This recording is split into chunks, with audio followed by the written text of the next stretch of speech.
कोपरगाव तालुक्यातील सुरेगाव येथे शनिवार दिनांक 6 ऑगस्ट रोजी पहाटेच्या सुमारास विकास वाबळे यांच्या मालकीचे मातोश्री किराणा अँड जनरल स्टोअर्सचे शटर उचकून अज्ञात चोरट्यांनी सुमारे 54,000चा मुद्देमाल चोरून नेला असल्याची फिर्याद ग्रामीण पोलीस स्टेशन येथे नोंदवण्यात आली होती। कोळपेवाडी सुरेगाव या परिसरात चोरट्यांनी धुमाकूळ घातला असल्याने घटनेचे गांभीर्य लक्षात घेऊन पोलीस निरीक्षक संदीप कोळी यांच्या मार्गदर्शनाखाली एक पथक तयार करून आरोपीचा शोध घेण्यात आला असून आरोपी नामे कपिल राजू पिंजारे वय 27 राहणार माळीनगर कोपरगाव याला पोलिसांनी अवघ्या 48 तासात तपास करून अटक केली आहे। चोरट्याने इतर अल्पवयीन आरोपींना सोबत घेऊन चोरी केल्याची कबुली दिल्यानंतर त्याच्याकडून एक मोबाईल आणि सुमारे 17,000 रुपयांचा किराणा मुद्देमाल पोलिसांनी हस्तगत केला असून त्याच्यावर विविध कलमांतर्गत कोपरगाव ग्रामीण पोलीस ठाण्यात गुन्हा दाखल करण्यात आला असल्याची माहिती पोलीस निरीक्षक संदीप कोळी यांनी प्रसार माध्यमांशी बोलताना सांगितले। संवाद महाराष्ट्रासाठी रवी वाघडकर, कोपरगाव।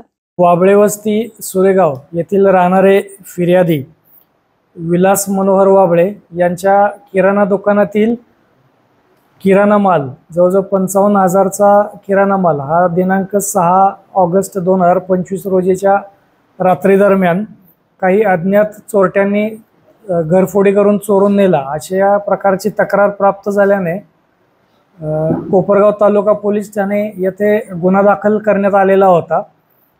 त्या गुन्ह्याच्या अनुषंगाने सर्वप्रथम आम्ही टीम तयार केली, कारण सुरेगाव हद्दीमध्ये चोऱ्यांचं प्रमाण वाढलेलं होतं।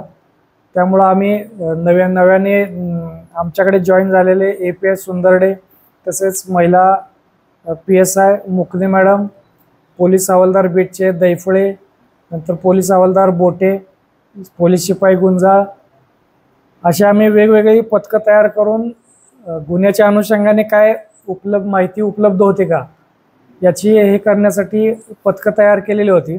त्या दरम्यान आम्हाला माहिती मिळाली की सदरचा गुन्हा हा मोतीनगर भागातील राहणारा कपिल पिंपळे व त्याचा एक अल्पवयीन साथीदार यांनी मिळून केलेला आहे अशी माहिती मिळाल्याने आम्ही एक ॲम्बुश रचून त्याची गोपनीय माहिती काढून त्याला गुन्ह्यामध्ये ताब्यात घेतले आणि ताब्यात घेऊन त्याच्याकडे विचारपूस केली असता त्यांनी सदरचा गुन्हा केल्याची कबुली दिली। त्याच्याकडून गुन्ह्यात घरफोडी करून चोरी गेलेला मुद्देमालापैकी 20,000चा मुद्देमाल आपण हस्तगत केलेला आहे। त्याला मान्य न्यायालयापुढे हजर केले असता त्याला 11 ऑगस्ट पर्यंतचा पोलीस कस्टडी रिमांड मंजूर झालेला आहे। पुढील तपास API सुंदरडे हे करत आहेत।